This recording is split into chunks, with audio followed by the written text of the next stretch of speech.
Yes, bon lundi tout le monde, j'espère que vous allez bien. On est de retour avec la Weekly Prep cette semaine qui va se faire ce matin au lieu du dimanche. Je suis arrivé un petit peu tard hier, donc anyway, avec les marchés en new all-time high comme ça, je voyais pas le rush à sortir cette prep-là, donc on va prendre le temps de revenir sur ce qui a été mentionné la semaine passée, puis il y a des choses vraiment critiques qui se sont réalisées.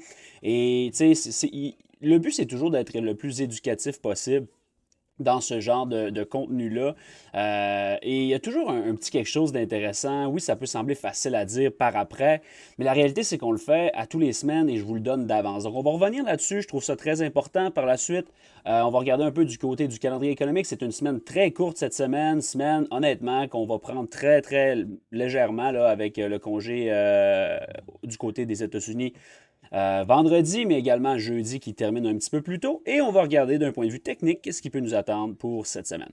Donc, si on regarde pour commencer, qu'est-ce qu'on mentionnait la semaine passée, rappelez-vous, là, j'ai mentionné qu'il y avait des annonces qui sont, tu sais, les attaques là, qui étaient planifiées pour le week-end. Et je vous avais mentionné, en fait, c'était déjà arrivé là, lorsqu'on s'est parlé le dimanche, mais je vous parlais si on plonge sur la chart en une heure pour que ce soit un petit peu plus précis. Je vous parlais qu'on allait probablement, fort possiblement, ouvrir avec un gap à quelque part là-dedans pour nous donner un focus sur le low ici. Rappelez-vous, j'avais marqué Holiday Low parce que les marchés étaient fermés le jeudi.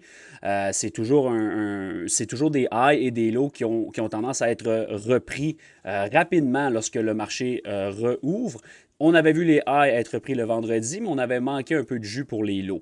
Avec les attaques de US sur les bases militaires, en fait, les bases nucléaires, on s'attendait à avoir une réaction. Mais qu'est-ce que je vous avais mentionné? C'était que ce gap-là allait se former un point pivot. C'est-à-dire, puis ça, on va juste déplacer ça, j'ai de la misère à le prendre. On savait, ou du moins on pouvait s'attendre à ce que ce gap-là soit quelque chose qui propulse la semaine. Toute la semaine a été framée autour de ce gap-là. Et quand c'est quelque chose qui est déjà anticipé, quelque chose qui est un peu price-in, comme on dit là, c'est rare que la réaction est one-side. Dans le sens que on le savait depuis le mercredi que ça allait arriver, c'est arrivé durant le week-end. Ça l'a donné quoi? Ça a donné la chance à tout le monde de se protéger contre cette volatilité-là. Donc, qu'est-ce que ça fait? Ça fait que beaucoup de gens qui ont acheté soit des puts sans protection ou soit qui ont acheté le VIX, des calls sur le VIX en s'attendant à ce que, OK, il va y avoir un gros gap down, ça va accélérer down. Donc, mes calls sur le VIX, si vous êtes long volatilité, devraient se réaliser et protéger mon portfolio si jamais le marché mange une volée. C'est un peu ce qui est arrivé, mais quand la volatilité ne se réalise pas, et c'est ce qui est arrivé cette semaine. C'est l'effet opposé qui arrive. Donc oui, techniquement, la nouvelle est négative, mais vous avez vu, là, ça a été un non-event au final. On a gap et down le dimanche sur le lot qu'on avait discuté. Puis par la suite, rapidement en soirée, on a reclaim ce gap-là et c'est ce que je vous avais dit. Je vous avais quand même mentionné que je favorisais lower, mais j'avais gardé une gêne en me disant si ce gap-là est reclaim, on flip bullish et on risque de graviter plus haut. Donc, on a flippé le gap rapidement. Dès lundi matin, on l'a soutenu et on a venu attaquer premier target. On a supporté ça et par la suite, on a juste gravité higher. Une des plus belles semaines, même si oui, ça a été relativement slow grind-up. C'est une semaine qui a été magnifique d'un point de vue day trading parce que chaque matin, on a eu la chance de se positionner à des niveaux intéressants. Donc, si vous regardez lundi matin, on a eu un dip en début de session pour une run. Donc, ça, c'est une belle opportunité. On a eu mardi matin également, le retracement mardi, higher. Le retracement mercredi à l'open, higher. Et on a eu même les chances jeudi, même chose. On avait aussi des opportunités autour du midi. Donc, sérieusement, c'est une très, très belle semaine d'un point de vue day trading. Et le scénario, ce que je vous mentionnais, OK, on va graviter plus haut pour une partie de l'été. Là, ça semble vraiment pas juste amorcé. On est en new all-time high. C'est pas ce que je m'attendais initialement sur un recul de un mois et demi. C'est pas nécessairement ce que je voyais. Mais j'ai jamais fermé la porte et on s'ajuste tout simplement lorsque ce genre de gap-là se produit à des niveaux pivots, comme on l'a vu, et que la volatilité ne se réalise pas. C'est très, très, très, très, très intéressant de voir ce qui est arrivé. Et c'est également très prévisible. Donc voilà. Du côté du SP500, très similaire, sauf qu'il était un petit peu plus fort. Rappelez-vous, là, c'était un peu la même chose. Je vous mentionnais, on a une trendline qui est un peu trop jolie. On verra qu'est-ce que le gap va nous offrir. Finalement, c'est la même chose. On a eu le gap down. On est venu chercher le low du holiday. Et par la suite, une fois qu'on a reclaim le gap, ça a été direction plus haut. Donc, on est venu prendre cette zone-là, flip, et on a run higher pour le reste de la semaine. Donc, assez textbook comme semaine, pour être totalement honnête. Du côté du dollar US, j'avais mentionné comme, hey, ça, là, c'est probablement pas suffisant comme punch down. C'est ce qu'on a vu. On a vu, vous voyez ça, c'est un peu plus intéressant. On l'a gapé les niveaux. Donc, dollar très directionnel, même chose à l'opposé des indices. Donc, ça revient faire un peu plus de sens que cette consolidation-là qu'on avait. Évidemment, si le dollar US a flanché, l'euro a démontré une belle force. Pas nécessairement des setups que je trouve intéressants à day trader ou même à swinger. Mais clairement, qu'en swing, ça aurait pu être intéressant. C'est juste que c'est plus facile à dire par après comme ça. Comme j'ai mentionné, je trouve pas, même si on est dans des new all-time highs sur les indices, etc., je ne considère pas que c'est des niveaux intéressants pour s'engager maintenant. Simplement mon opinion. Donc, ça fait le tour un peu sur la semaine passée. Puis, tu sais, si on regarde le VIX rapidement pour vous mentionner, tu sais, j'ai vu des gens, puis j'ai eu des discussions avec des gens comme, hey, le VIX, il est sur un support, devrait te donner un pop. On ne peut pas analyser techniquement le VIX. Oui, on peut. Personnellement, la façon que je le fais, là, je regarde les gaps qui sont en place, mais c'est beaucoup plus une compréhension, puis ça vous donne un contexte plus qu'une analyse technique. Tu sais, en ce moment, là, on est en all-time high, le VIX quand même à 17. Qu'est-ce que, historiquement, c'est très rare de voir ça. Normalement, tu vois un VIX autour de 12, 9, 15, gros max. On est à 17 et on est en new all-time high sur les indices. Ça ne veut pas dire nécessairement qu'il faut être bearish. C'est juste que si la volatilité est présente et qu'il ne se réalise pas, ça veut dire que le marché est protégé et ça donne le genre de V-shape que vous voyez. Big drop, reclaim. Pourquoi? Parce qu'on est protégé contre ça. Et si cette down move-là ne se poursuit pas, ça fait en sorte qu'on va avoir un V-shape parce que les puts et tout le edge ne se réalisent pas. Qu'est-ce qui fait en sorte qu'on doit racheter l'underlying assets, qui est principalement les indices, et ça donne ce genre de montée en escalier-là très, très tranquillement. Donc voilà pour le VIX. Les yields également, là, il n'y a pas grand-chose à signaler. On crush pour le moment. C'est pas parce qu'on est en New All-Time High, c'est pas parce que les yields se font crush que personnellement je lance complètement la serviette. Ben, je lance pas la serviette, mais que j'annule et que je deviens 100% bullish. Au contraire, je continue à penser que les yields vont revoir un bump higher et je continue à penser que les indices vont revoir lower d'ici 3 à 6 mois, dépendamment des headlines, etc. Si on regarde maintenant du côté du calendrier économique pour cette semaine, comme j'ai mentionné tantôt, c'est une semaine un peu particulière avec les congés américains, mais dès ce matin, donc PMI à 9h45 qui pourrait être intéressant, sinon le reste de la journée, c'est assez tranquille. Demain, c'est un congé canadien, évidemment. On a un CPI Europe, pas super important. On a JPAL qui parle à 9h30, ça c'est très, très, très important. Les PMI à 9h45, ISM PMI à 10h et GOLTS également, Job Opening à 10h. Donc, quand même une session très remplie mardi. C'est une semaine condensée. J'ai quand même de l'intérêt sur chacune des sessions cette semaine, du moins les sessions qui sont ouvertes. Mercredi, ADP Non-Farm Employment Change à 8h15. Et là, si vous entendez ça, vous êtes comme holy shit, ça veut dire que c'est un Non-Farm Payroll Week. Et oui, c'est un Non-Farm Payroll qui va être exceptionnellement jeudi cette semaine. Fait à noter l'important, là, on ferme à 13h du côté des marchés US jeudi et on est fermé vendredi. Ça veut dire quoi? Ça veut dire que c'est une semaine généralement où si vous avez à prendre ça plus mollo et ou prendre des vacances et ou regarder le marché quelques heures le matin et sortir de là au plus vite, ce qui devrait toujours être fait en fait, c'est une bonne semaine pour ça. C'est pas des semaines favorables. On est, si je le répète, là, on est dans un moment de l'année où ce que le moins de volume et où ce que la volatilité est élevée, les headlines sont épeurantes et qu'est-ce qui arrive, c'est que les gens ne sont pas impliqués. Il y a peu de volume, qu'est-ce qui fait que les flots principalement drive le marché. Et c'est ce qu'on voit. On voit un marché flottant avec, OK, on efface une coupe d'heures de grind-up avec une chandelle et on recommence la même chose. Donc, je ne m'attends pas nécessairement à ce que ça change cette semaine, surtout pas dans une semaine courte où ce que le volume va être très, très, très mince. Donc, soyez prudents cette semaine, en fait tout le temps, là, mais particulièrement cette semaine. Si on regarde maintenant du côté d'un point de vue technique, qu'est-ce qui nous attend? Ben écoutez, on a frappé des new all-time high dès ce matin. En fait, on les avait frappés sur NDX, on les avait frappés sur QQQ, mais les futures n'avaient pas encore repris les all-time high, considérant les rollovers de contrat. On l'a fait ce matin overnight. On est venu chercher les all-time highs sur Nasdaq. Ça veut dire quoi pour la suite? Ben, personnellement, je vous l'ai déjà dit la semaine passée, je vais le redire, je ne m'attends pas à une énorme expansion over ces highs-là. Puis sur ce point-là, c'est pas l'affirmation que je suis le plus confiant ever. Dans le sens que ça ne change pas grand-chose pour moi, là. Je ne m'attends pas à beaucoup d'expansion. J'aimerais en voir parce que si on en voit, ça va vouloir dire deux choses. Un, on va être capable de profiter d'un move-up plus explosif, qui va être plus intéressant à day trader. Et deux, ça risque d'être un blow-off top. Rappelez-vous l'année passée, là, combien de fois je vous ai parlé de ce fameux blow-off top-là, post-élection américaine. On a eu un méchant, on a quand même eu un mouvement de 10%, mais sur une relativement longue période de temps, comme 2 mois de trading.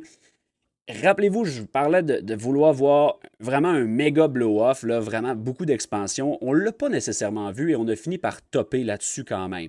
Est-ce que ça veut dire que on va absolument en faire un ici? Personnellement, je pense pas. Je m'attends plus à ce qu'on gravite un peu plus haut, qu'on grind jusque peut-être une bonne période de l'été, juste à titre indicatif, là, on peut quand même aller un 5-10% plus haut, à mon avis. Mais tout est une question de vitesse. Si on le fait très rapidement, je pense que le turnaround risque d'arriver plus vite. Si on grind up, je pense qu'on peut le faire encore pour une relativement longue période de temps, peut-être même jusqu'en août, là, à mon humble avis. Donc, ça va être intéressant de voir la façon dont on travaille autour de ces highs-là. Ce n'est pas des niveaux qui m'intéressent beaucoup. Je vais continuer à day trader rapidement.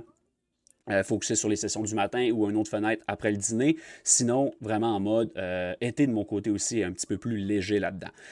Si on regarde un peu qu'est-ce qu'on peut se référer dans ce genre de move-là, c'est quand même un très beau mouvement up qu'on a vu la semaine passée, comme je l'ai mentionné.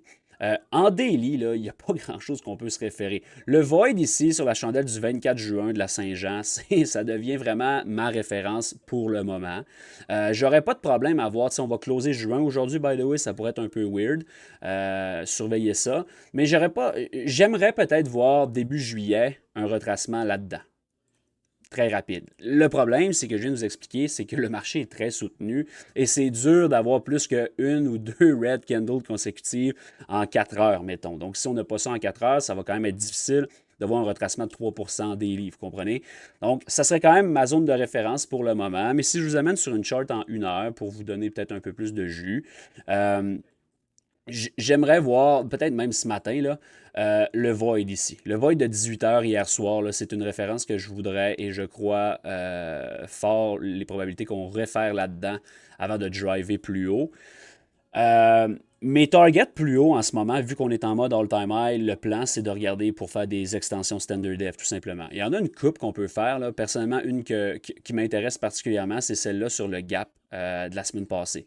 Donc, si tu regardes une extension standard def sur le gap down de la semaine passée qui est ici, on se ramasse avec 4 standard def qui est un full move ici autour de 22,950. Donc ça serait mon premier target pour ce matin. Puis là, tu vas me dire, ouais, mais Matt, tu t'aurais nous donner un target de 60 points.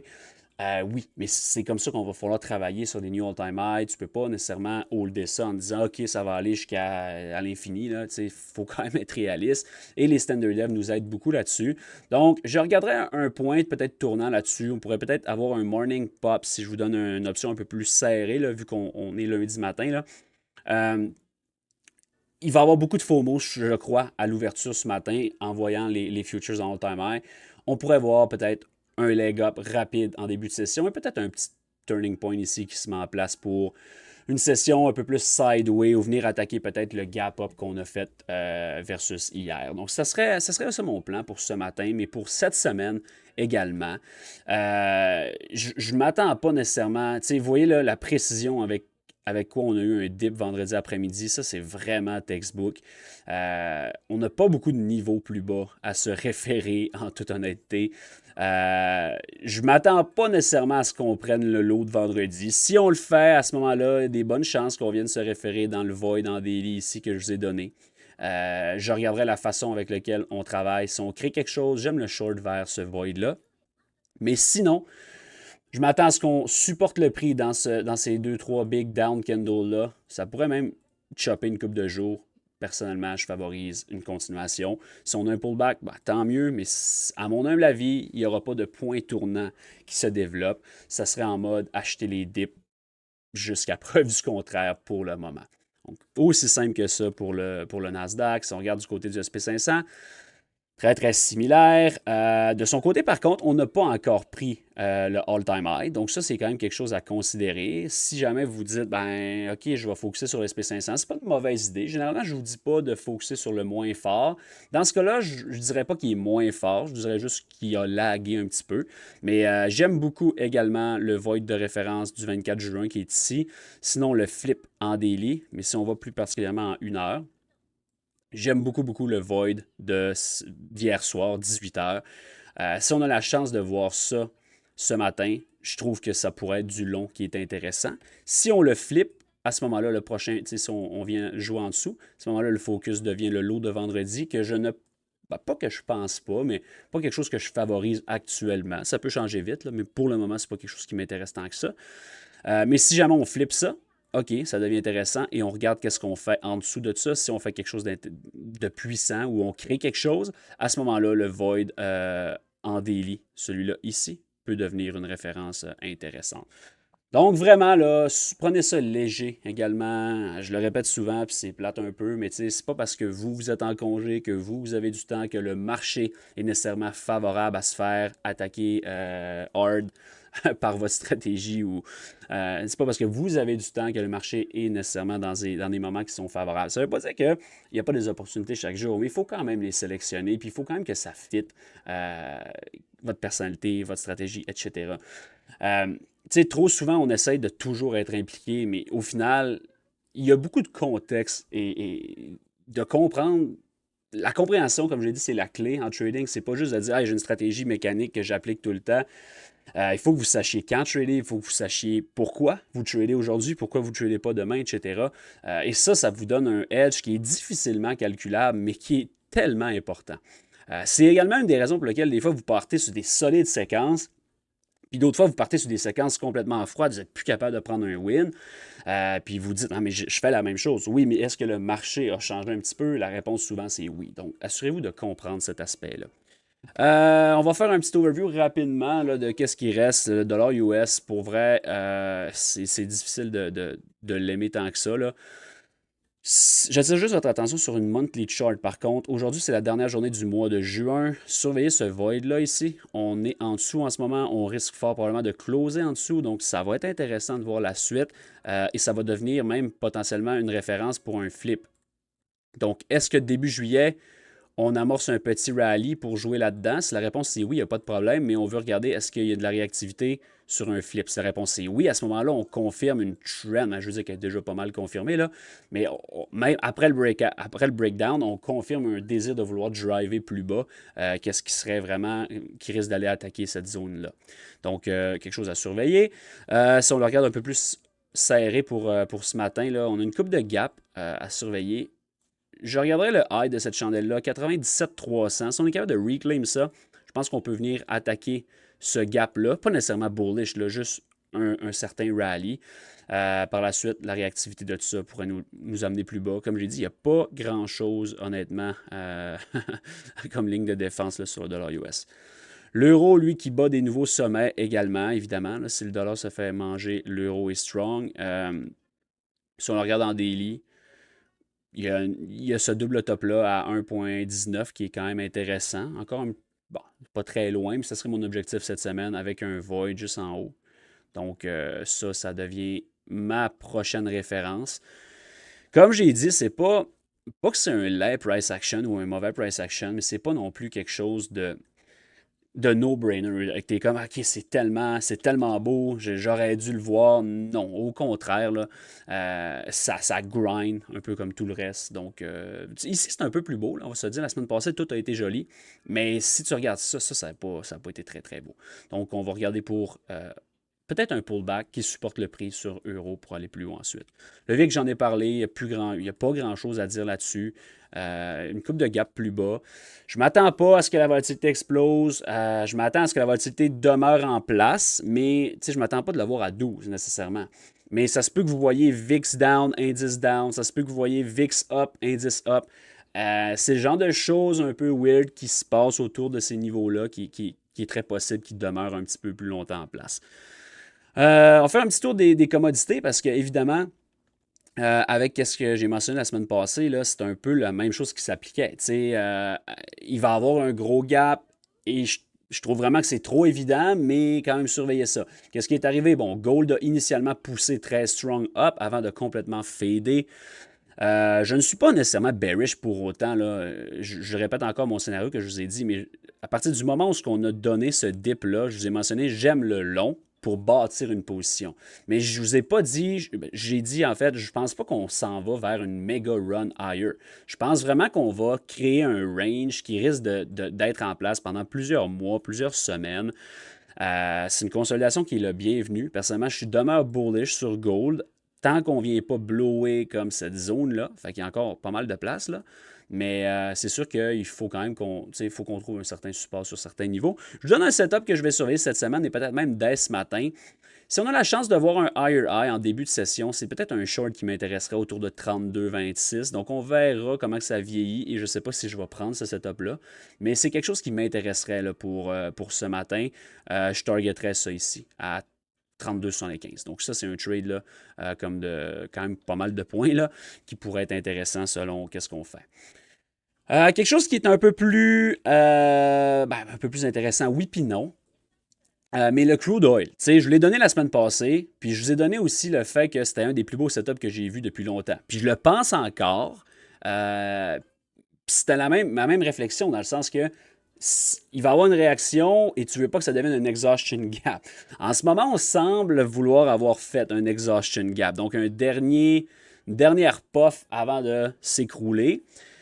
Je vous dirais qu'en daily, c'est évidemment ce qu'on a eu, puis on voit le retracement comme de 20% en une semaine, là, qui est intense, mais j'aime encore quand même le setup en monthly. J'ai hâte de voir le close qui va être un peu plus difficile, j'ai hâte de voir le prochain début de mois. Même en weekly, c'est encore un setup que je trouve valide. Pourquoi? Oui, c'est vrai que c'est vraiment pas l'idéal, là, évidemment, mais personnellement, j'aime encore quand même ce setup-là, malgré le fait que c'est un retracement qui est hard. Je pense que le fondamental a rencontré le technique big time ici, donc on a profité de la nouvelle, etc. Mais je pense que même sans ça, ça aurait été un mouvement qui aurait eu lieu éventuellement. Donc, je continue à penser que peut-être que le retracement pourrait être un petit peu plus hard. Je ne voudrais pas voir des lower lows. Si on voit des lower lows, là, ça invaliderait mon intérêt long. Mais à moyen terme, là, je demeure bullish sur un titre comme... c'est pas un titre, mais sur le crude. Je pense que ça va avoir juste ralenti le FOMO long. Ça va trapper les shorts big time. Et je pense vraiment qu'on peut peut-être... Ça peut prendre du temps là, à se développer, là, mais j'aime encore des objectifs beaucoup plus hauts sur le crude à moyen, long terme. En parlant de ça, si on regarde des titres qui viennent avec ça, mon titre préféré, c'est Oxy. Il a mangé une bonne volée la semaine passée. Évidemment, avec le crude, mais c'est un titre que je continue à demeurer bullish. Je vous l'ai dit depuis le chiffre 50, c'est un titre que j'aime beaucoup. Pas en day trading, etc., mais c'est une structure et d'un point de vue technique, / fondamental, qui m'intéresse beaucoup à moyen long terme. Est-ce que ça, c'est quelque chose de viable? Absolument pas. Donc, ça concorde peut-être avec un autre punch lower avant. J'aimerais que le next lower low là, soit un point tournant pour la suite. Si on regarde un peu plus du côté des techs, on voit beaucoup de dispersion, beaucoup de divergence à travers les large caps et les indices. Tesla, on avait tracé ce genre de flag-là. J'ai mentionné, regardez le premier côté qui break et jouer l'opposé. Donc, on a breaké up. On est en train de fader lower. Ça ne veut pas dire qu'on ne peut pas faire les deux. Par contre, je regarderais ce petit gap-là ici, surtout si on est en all-timer sur un short week. Si on est capable d'avoir de la faiblesse en début de semaine et reprendre la force, ça serait un titre qui m'intéresse honnêtement, Tesla, pour du long. Sweet spot ici, honnêtement. Un titre comme Apple est un peu weird. Je ne focuserai pas là-dessus. Puis je sais qu'il y en a beaucoup qui sont comme il lag, il va finir par blower. Gardez une chose en tête. Quand tu vois les indices monter de la façon qu'on l'a vu là, il faut qu'il y ait d'autres choses qui drive lower. Puis c'est ce qu'on voit. Tu as des titres comme Microsoft qui sont sur une run exceptionnelle. Tu as des titres comme Meta qui sont des runs exceptionnels. Puis tu as les indices qui montent en escalier super tranquillement. Donc, pour contrebalancer ça, il faut des titres qui laguent et qui sont plus faibles. Et Apple en est un. Ça se peut que ça flippe éventuellement, puis que, mettons, Microsoft retrace hard et qu'Apple décolle. Mais personnellement, je ne suis pas bullish comme sur une longue fenêtre en ce moment. Donc, j'irais vraiment focuser sur des titres qui démontrent de la force relativement au marché et non pas des titres qui laguent. Ça pourrait être différent dans un contexte, dans une économie différente, dans des moments différents. Encore une fois, je suis toujours d'un œil de trading que je vous dis là. Je ne vous dis pas que dans 10 ans, une entrée ici, dans 10 ans de fenêtre, ça ne vaut pas la peine. C'est pas ce que je vous dis, même au contraire. Mais d'un point de vue court terme, d'un point de vue day trading, slash swing court terme, j'irais pas nécessairement focuser avec un titre comme Apple actuellement. Euh, Si jamais il se met à vraiment gagner beaucoup, beaucoup de momentum, ben, peut-être que oui, un peu plus haut, mais en plein milieu d'un range actuellement, alors que les indices sont en all-time high et que Apple, techniquement, si on se fie aux chiffres, qu'est-ce qu'il y a de la bullshit, là, mais il est en bear market à moins 20%, ça serait peut-être pas la meilleure idée du monde en ce moment. Ça ressemble à ça pour la prep. J'espère que vous avez apprécié. Désolé de la faire toujours. Quand je la fais le lundi, on dirait que j'aime un peu moins ça. J'ai l'impression que ça y a déjà des choses qui sont arrivées, mais à la limite, ça met une précision encore un petit peu plus présente. Venez trader avec nous autres. On rentre en live d'ailleurs dans une quinzaine de minutes pour la session de ce matin. On est là tous les jours. Venez nous rejoindre sur Discord. N'oubliez pas de vous abonner, liker et partager ça. Je vous souhaite une bonne session, je vous souhaite une bonne semaine et on se parle la semaine prochaine. Salut tout le monde.